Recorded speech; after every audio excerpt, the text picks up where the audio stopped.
Hi everyone, how are you? Just gonna give this a minute. And I'm pulling up my own notes. See if anyone's around to talk policy.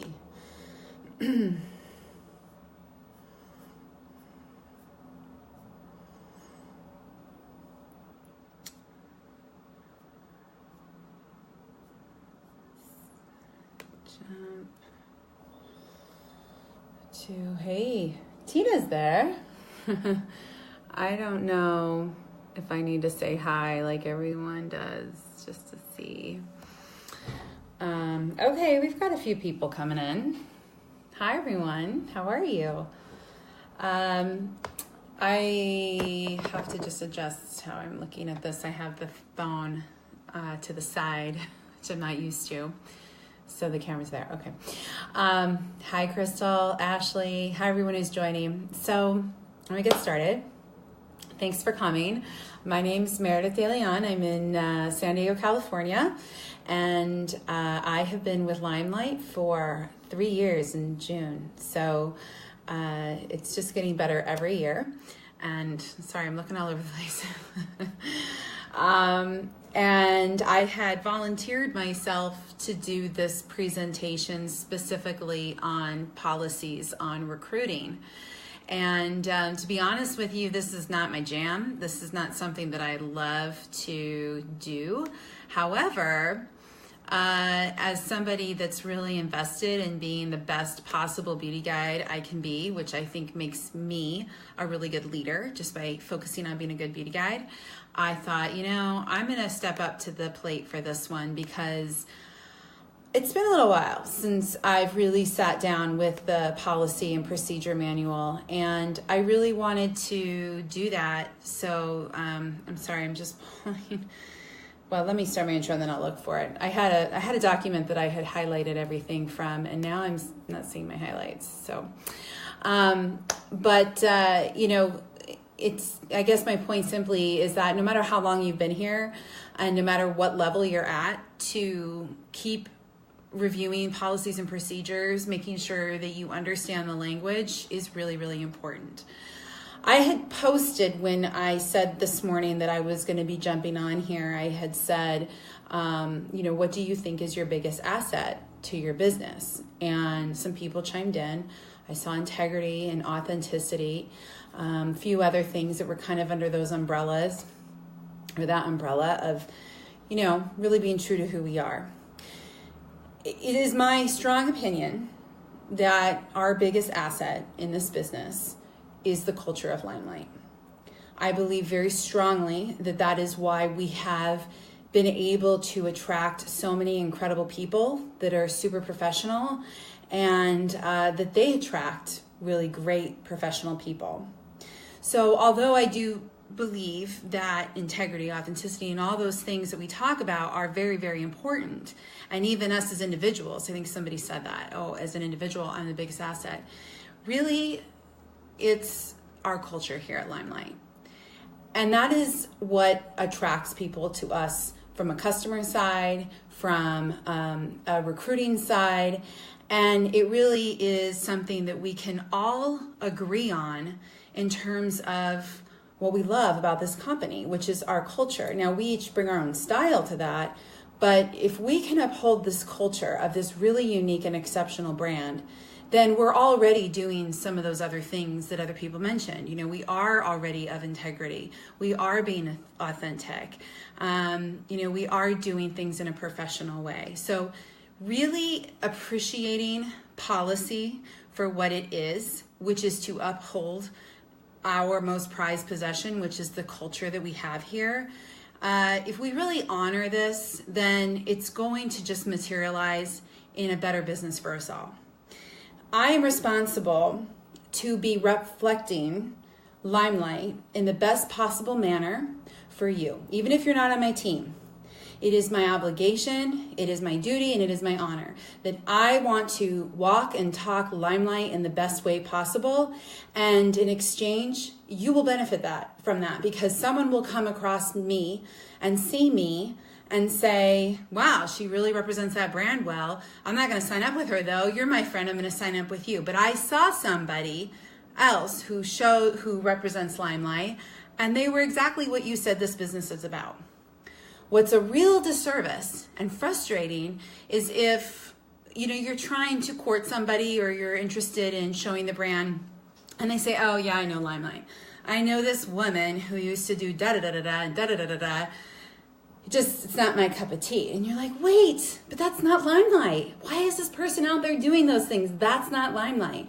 So it just does a disservice to each other in sisterhood and community and all of that stuff. We really owe it to ourselves and to each other and to the brand that we uphold these policies. So I know a lot of people sometimes look at policy and go, snooze, this is not fun. This feels very limiting to me, or I don't like people telling me what to do, but nobody's really telling you what to do. What they are doing is they are giving you, a story for how we want to really uphold this business. And that as long as you can understand this well and that you can uphold these values, then you're not going to have any problems. So that's why this is such an important subject matter for me. And I think I speak for a lot of people especially for founding beauty guides, because when we were here in the very beginning, that was our big thing, was this culture. So without further ado, let me get into this. I am so sorry, you guys. I don't know why my document did not save with my notes. So I'm going to have to kind of walk through this process. Okay, so question number 1. I'm still not seeing any comments, so feel free to comment because I am going to ask you guys a couple things. So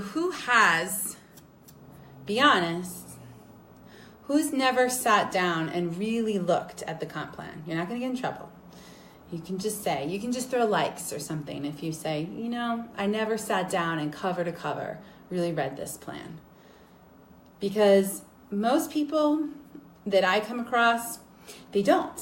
They focus on product information. They start getting into the groups and they get sucked in. In fact, I don't even add my new enrollees to a lot of groups right away because I want them to kind of streamline their focus on emails that are coming in. And I'm so frustrated right now that I don't have this. Emails coming in and, just simple steps to get going. And then they can deal with all the other groups and things like that that's happening later. That's not really crucial for getting started. But when it comes to policies and procedure, this really is your contract. This is your agreement with Limelight. You're saying to Limelight that you are going to uphold what is in this contract. So it is very important to do.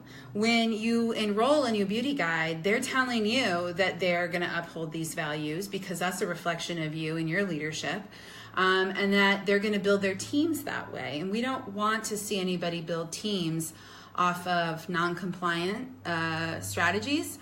And then what happens is that it could create this house of cards and it crumbles because people weren't following the right protocol. Okay, so enough about that. I'm really frustrated. Let me try one more thing to see. I don't know. I don't know why this happened. I apologize, you guys. I'm just pulling everything up really quick. I took so much time to go through it. Brother. Okay. Well, enough waiting on that. All right, so let's talk about this more specifically. I'm going to go through this, and if you have it in front of you, I'll reference to certain pages. And really what we're talking about specifically is recruiting. So there's a lot of stuff in here about leadership and just being a beauty guide, but I'm going to focus on you recruiting people and what is the way that we go. So this is a lot harder when I don't have what I had prepared. I'm gonna walk down. Oh my goodness. No one's even commenting. They're probably like, can you get it together, Meredith? All right, well, let's talk about some strategies here that I'm just going through this right now. Okay, so when you are recruiting somebody, the number one thing that you need to do, though, ultimately, is kind of have a really good sense of this plan. You don't have to have it memorized. You're not expected to know off the top of your head all the policies, but you really should have a pretty good understanding of what's out there. You know, you've read it to the point where you can understand it. So being able to understand it essentially is going to guide you when you are recruiting so that you know that you're doing things in the right way. And it's really, there's kind of two lines that we have with recruiting and policies. One is there's just straight up, this is a policy. If you break it and violate it, you know, it is possible that you could lose your status with us. You could be terminated, or you could be, you know, put on like a probationary time.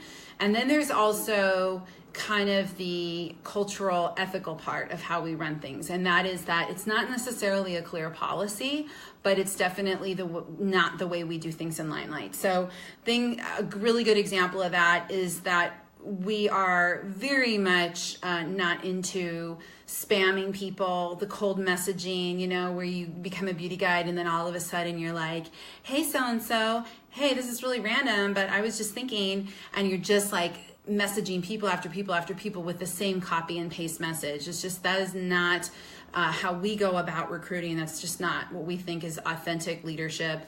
So another example would be, you know, going into a group and just throwing up your website constantly. So maybe you're in like a beauty group, and every single chance you are just plugging and promoting your business and really trying to, you know, get attention to you and your website. So that could be for sales, but it could also be a recruiting strategy. So we have seen people do that, and it's possible that that was a learned behavior, but that's not how we do things here. Is it totally in violation of our policies? Not necessarily, but it's just not our way of going about it. What we encourage you to do is to develop relationships with people, get to know them, and then of course, if the opportunity strikes, you can mention to them about, you know, they present a problem and you have a solution. Either it's in a product, a skincare, makeup, or in the opportunity. So that's how we see that you're going to be the most successful if you grow in that way that's really organic and you're really reflecting who we are as an organization. So for example, back to this guidelines, we're going to go with, really embarrassed, I have to be honest with you guys. Here we go. Okay, sponsoring and conflicts. So a beauty guide, if you're, let's say that let's say this has happened to a lot of people. Let's say that you're online, you do a live, and somebody reaches out to you and they say, hey, you know, I've been watching you, I caught your live, and I'm really interested in the event. Or in joining your team. One of the very first things you want to ask these people is if they've ever engaged in joining with another beauty guide. And you just simply ask them that. Say, oh, thanks, you know, have you heard of Limelight before? Have you ever worked with another beauty guide before? You know, tell me how you know about the brand. It doesn't have to be like, well, have you talked to somebody? Are you thinking about enjoying with someone else? It doesn't have to be like that. But you really want to get a better sense of where they're coming from. It can happen. It definitely has happened to me where someone will say, yeah, you know, I saw so-and-so's video and, you know, but I didn't really jive with them. I saw your video, so I'm going to, you know, I'm interested in joining with you. That's totally fine. But if that person started the conversation with another beauty guide, then you really want to help circle back. So what you could do is answer some questions for them and just say, I'm here to help you, but I want to make sure that if you're thinking about enrolling with this person, that at least we circle back and you let them know that you've been talking to me, or you know, you can at least talk to them about where you are in this process.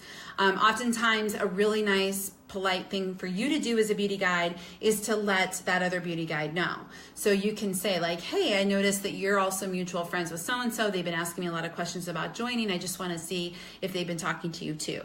And sometimes, you know, that they'll say like, oh, thanks for letting me know. I have been talking to them. Let me, you know, we haven't talked in a while, let maybe follow up. So you're not talking to that person again. You're still going to engage with them, and you can finish your service of answering their questions. But the point is that we're not playing hide and seek here. You know, they're not gonna They're not going to come to you and ask you a bunch of questions while they're playing this other card.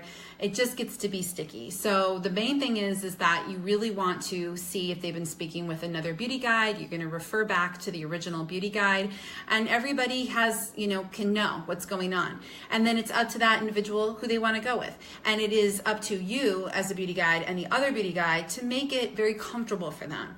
We're not going to start pinning them down and say, well, you contact me first, and why are you going to them? No. We want people to feel like they can kind of shop around and get to know leaders and get to understand the business. That's perfectly fine. So we embrace that. Another thing is that a beauty guide will always determine, I just said that. Beauty guides can determine who they sponsor. Sorry. Okay, offering incentives for enrollment. This is something we absolutely don't do. So you cannot offer free products. You can't offer discounts. I'm on page 20, by the way. Discounts, rebates, refunds, compensation, or gifts to encourage enrollment. You may only offer incentives that are presented through the company during the duration of the incentive promotion. So April, perfect example, and maybe you just joined because you saw the incentive. So we have a corporate sponsored incentive, and that is totally okay for us to talk about with our prospective teammates, that we can tell them that this is what's going on. But what you cannot do is come up with your own thing, say, well, if you join me and my team, I'm going to give you a free lip gloss. Or if you join me and my team, I'm going to take you out to dinner, things like that. There's no encouraging or buying into or incentivizing anybody to join your team whatsoever other than what's corporate sponsored. This is simply because it's not, number one, it's not representative of our brand. We don't need to incentivize people to do a business for themselves. Corporate has come up with a plan for why they do that. But we as individuals, we are strong enough leaders, and we are competent at building our own teams without having to kind of buy people to join us. So that's kind of the main thing. And the other one is that it can create an unlevel playing field. So if there's a new beauty guide who is just getting started, maybe she's lead and she really can't afford to spend any money, or even if someone's senior director, I don't care. They cannot afford to pay and spend money on someone and recruiting them and kind of whining and dining them into the opportunity. It's not fair if this person is feeling like they're at a disadvantage because this person has a lot of disposable income and they can just do that. So to keep it nice and level for everyone, really your biggest asset in this moment is going to be who you are as a leader. Talk about that. Talk about the business plan that you can offer and the mentoring that you can do. Okay, you don't want to ever use your privilege of strategic placement. So if you are a star beauty guide and a certified mentor, you have the opportunity to strategically place people on your team. It's a great tool. I highly recommend you going into the Fempire to watch the video on strategic placement that's done by Jacob. But without going into that, I do want to say that, I would not be able to recruit somebody and say, well, don't worry if you're not good at building a team, because I'm going to be recruiting a lot of people and I'm going to be putting them under you. So I can promise you that you will have a big team, because even if you're not a strong recruiter, I can recruit and I'll place them with you. We don't promise anything like that. And it's actually, if something like that is noticed that it's happening, there's a possibility that those people could be rolled up anyways. So just make sure that everything is on the up and up when you're talking to people. There's no false promises.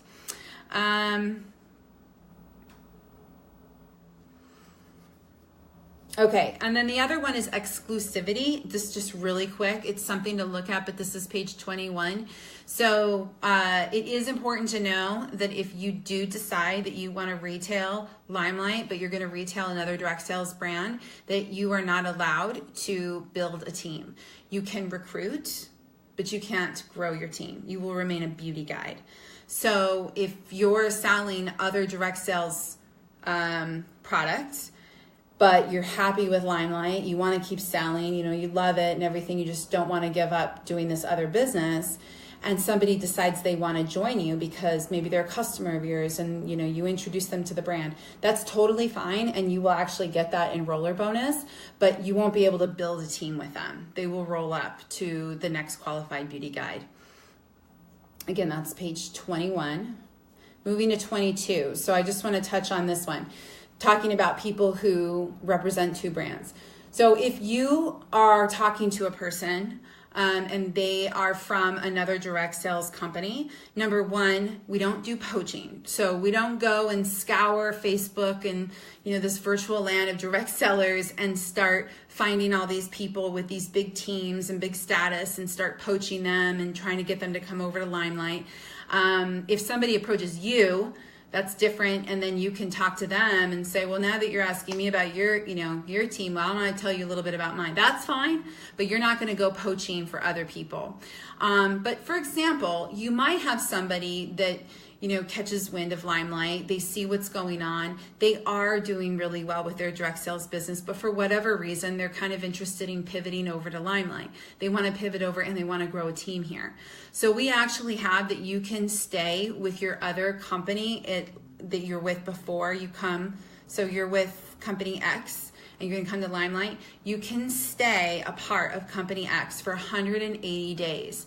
Before you have to become totally exclusive to Limelight. The reason why we do that is because we do recognize that it doesn't make sense for a lot of people, and it can really be inhibiting for them if they feel like they have to just go to zero when they come over here. So if they've got a good team over there, they've been making a good living with that. We don't want them to feel like they just have to start all over from scratch and just completely abandon that. We give them time to transfer over. So that's that 180 days. It does get different though when you're starting to get into sponsorship and stuff. So once you get to outside of that window, then your bonus structure and your ability to grow a team is different. So again, I don't want to get too much into like team building and everything, but that's something for you to know when you are talking to potential beauty guides and if they have that question. And also, if you decide, if you have this is just something for you to know, if you have somebody come over to your team and they want to represent another brand, you cannot strategically place people under them because that's the same thing as them not being able to build a team. So that's something for you to know just as a leader in your strategies and how you're growing your team. I don't know if there's any questions. I'm not seeing any comments at all. Let's see, Limelight leadership tenets. So on page 22 going down to 23. So there is a list of mandatory leadership tenets. So this is something you should know. You really should know this. It's not difficult. It's not complicated. If you need to, print it out, put it out somewhere so you can easily access it, save it as a PDF on your phone, whatever it is that you need to do. If you need to check in and be like, is this kind of in breach of this mandatory leadership tenets, it's really good to look at. So I won't go into this. If you have a question, feel free to pop it up here. But the main thing is that staying as a beauty guide within your leadership tenets is going to make you the most successful as you grow a team. And I have to say, it just gets more hairy. The more people that you get, you're going to know. So it starts out where you know the people that join your team. In fact, you're probably working really, really close with these people that join your team. But as your teammates grow a team and those teammates grow a team, that's where it gets a little hairy. And that's where people start taking allowances where they kind of think, oh, no one's going to notice if I don't follow this, policy, or maybe they weren't properly trained.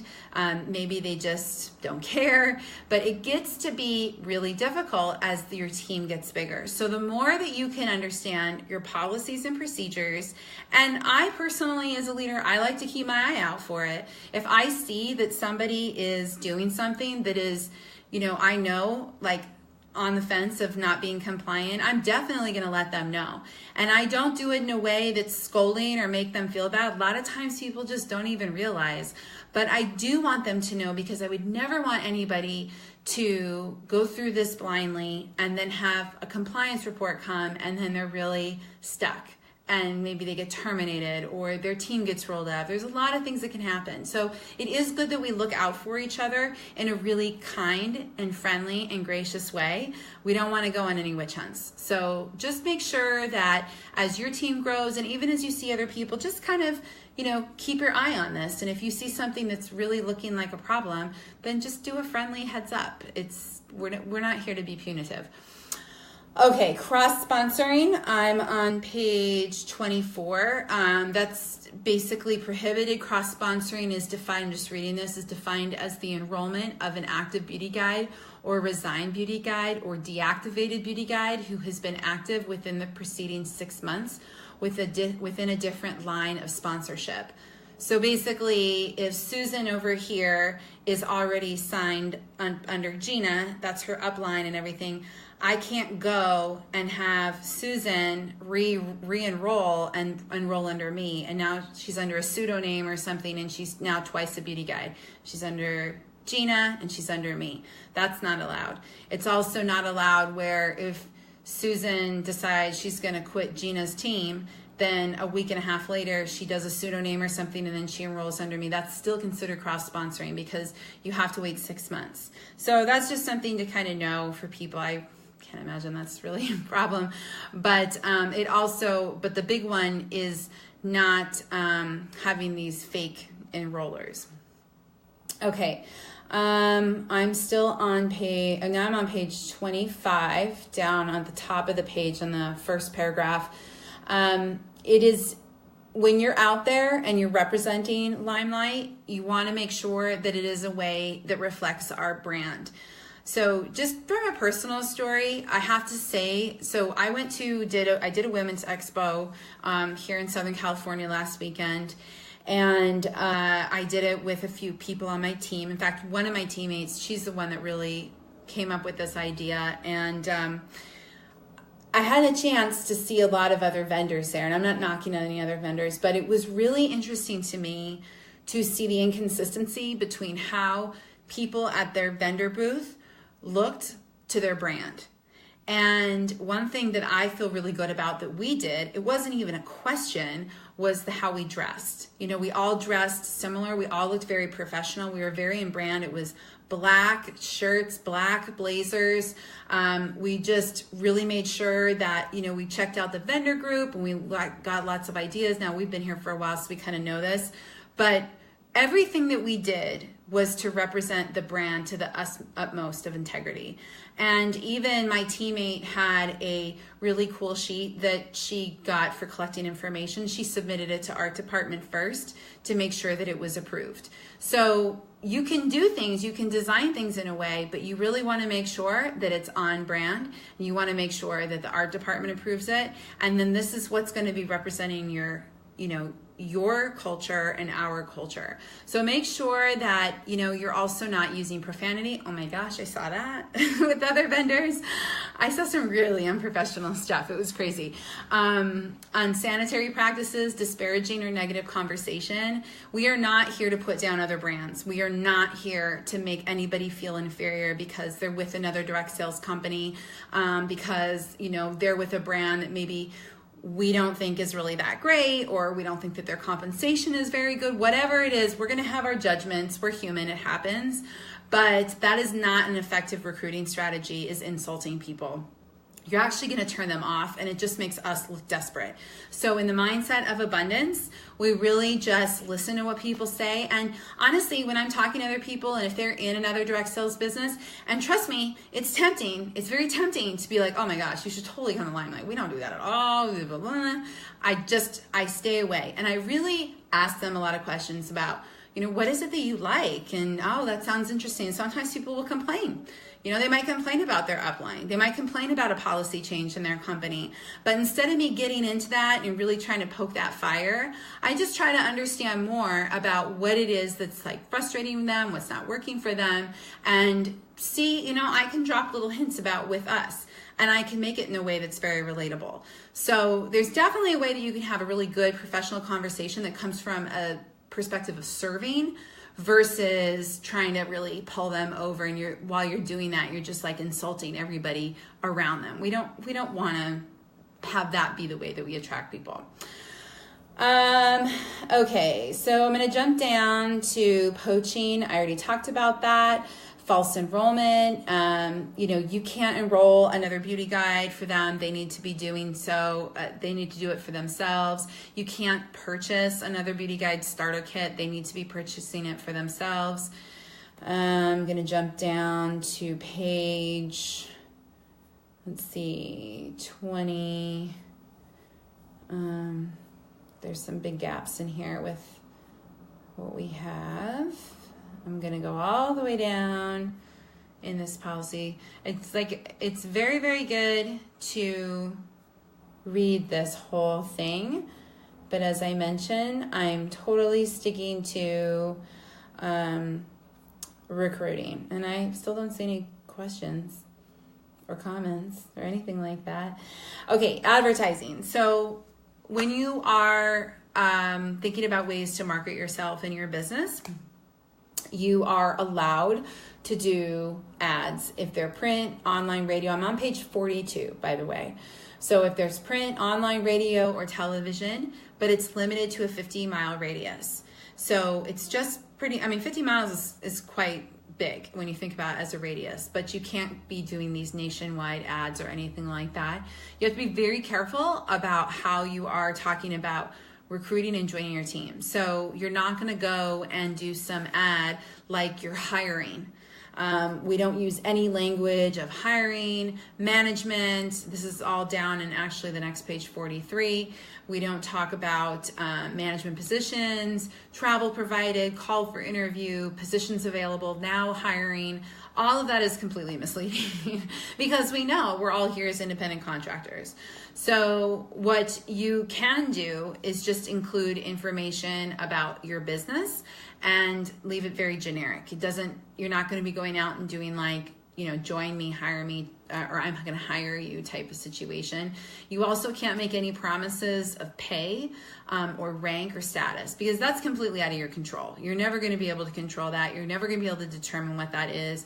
And even if you tried to sit down and figure out what the number and the amount is that someone would earn, you would go crazy because there's just so many levels and factors that go into it. Okay. I'm going to go down to promotional material. Just make sure this is on the bottom page 43. It's consistent with Limelight, and you can use what Limelight is provided, but you have to be careful with what you create of your own. This is the same with social media. So really go through this, you guys. Really go through what you can put on. One thing that we see a lot here is people come in and they start making a lot of their own graphics, which is actually not allowed. You have to have it approved. Even if you take, I know this is a little off point, but even if you took like a picture of you and several Limelight graphics, that might be considered not in compliance because that's not how Limelight created those images to be used. So just be really careful and understand and ask your upline. So I am saying you can ask questions here, but I encourage you go always to your upline first. And I would say the last place that you want to go is in a group because you should be coming to your policies and procedures first. Then you want to be looking at talking to your upline, give them a chance to explain this to you. I mean, that really is the best way for you to grow is to develop that and foster that relationship. And then if they don't know, they can start going to their upline, but honor the system, the chain of the command, and not chain of command, but the chain of communication. A lot of people love to just go into groups and put it out there, and then other people love to chime in. We all love to help. We do. We love it because it comes from our heart. We want to be helpful.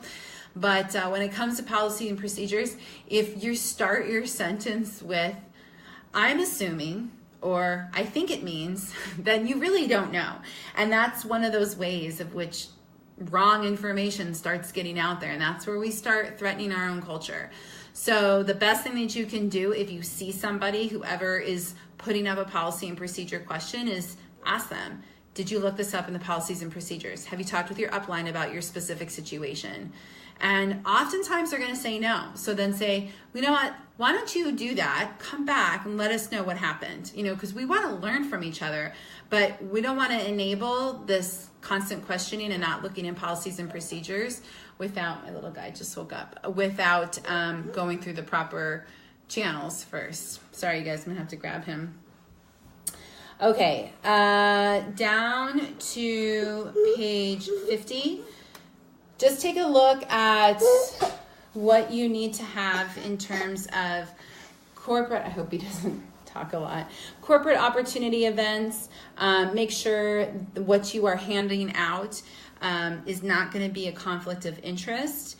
And also make sure that you understand whoever is attending your event, that if they came from another beauty guide. We actually have in our green room, we have a form that you can have ready to be filled out. So if you have like an event, a recruiting event, then you want to be able to have them fill this form out so you understand where they're coming from. And definitely don't take advantage of, if you have a recruit, let's say you have somebody that lives in Florida and you live in New York, and that person in Florida is really interested in joining your team, and you find out that another beauty guide is going to be hosting her own event, not corporate, it's her event that she's hosting, that she's paying money so she can introduce people to the brand and stuff like that. That's totally fine.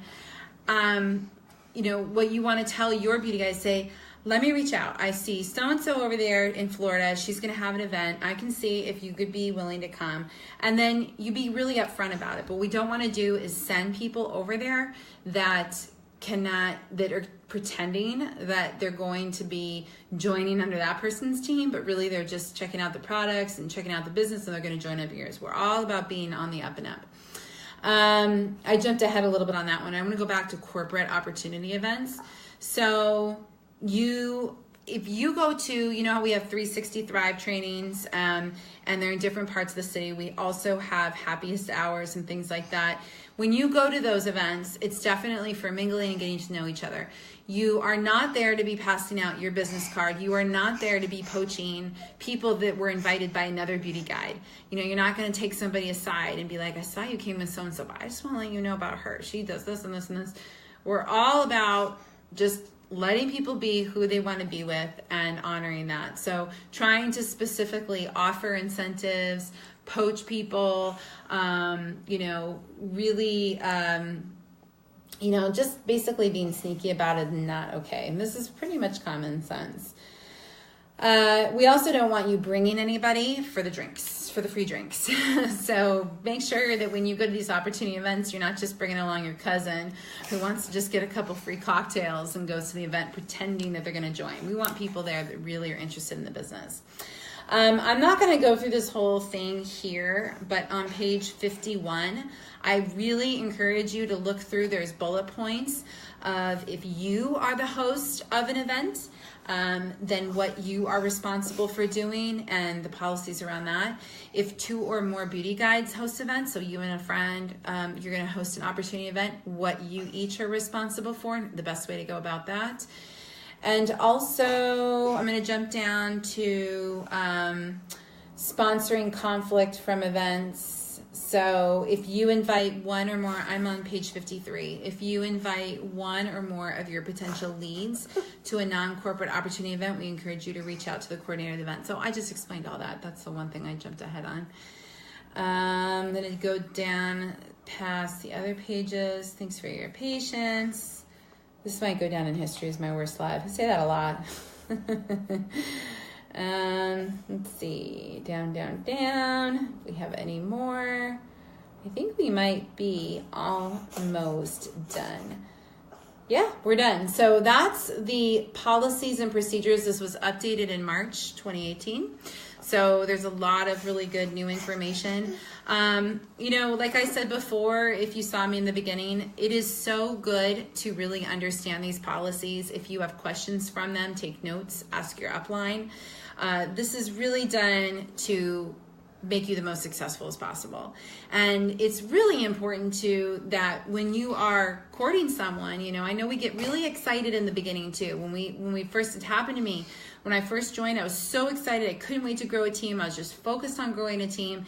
And it's really easy to get kind of carried away, and you might be giving information that's wrong. Or you find yourself feeling kind of silly because you don't know the answers to things. Now, not knowing the answer to things and being confident because, it just slipped your mind, or you're like, I know there's a policy on that, but I just got to check the details. That's very different than just being like, I don't know. I think so. Yeah, I think it's okay. I think it's okay. Like, that's just very, very different. So as a professional, you're a professional direct seller and you are an entrepreneur who is becoming a business coach. That really is what you're going to be when you grow a team, is you are assuming the role of being a business coach, and you have agreed with Limelight that you are going to train your team. So when you bring someone in, you are saying to Limelight and to this person, I'm going to train you, and you're not going to expect your upline to do it for you. I don't care if you signed yesterday and then you have another person. You now made the commitment to be a team leader. And so while we'll work with you to learn through that process, you can't just say, never mind, I'm not going to do this. I'm just going to let you be. You really do want to take that on. And it's okay if you're brand new and you just signed a brand new person and you're kind of like, we're going to work this out together. But again, you do want to really get into being a leader and knowing these policies right away and understanding them. And I just think of it like, this is how people are going to see you and they're going to trust you. So you wouldn't go on an airplane with a pilot who said like, oh, I don't really know how to fly a plane. I've seen it done, so I think we're in good hands. You would never do that. So it's the same thing with this. If you really want people to join your team and they really want to see you as a leader and you really want to be seen as an entrepreneur, then really take this stuff seriously, know it, and use it as a resource. So I don't see any comments whatsoever. So I guess that's it. And I hope you guys have a great day. If you do have any comments, let me know. If I missed anything and you want clarification, let me know. But also ask your upline. Bye.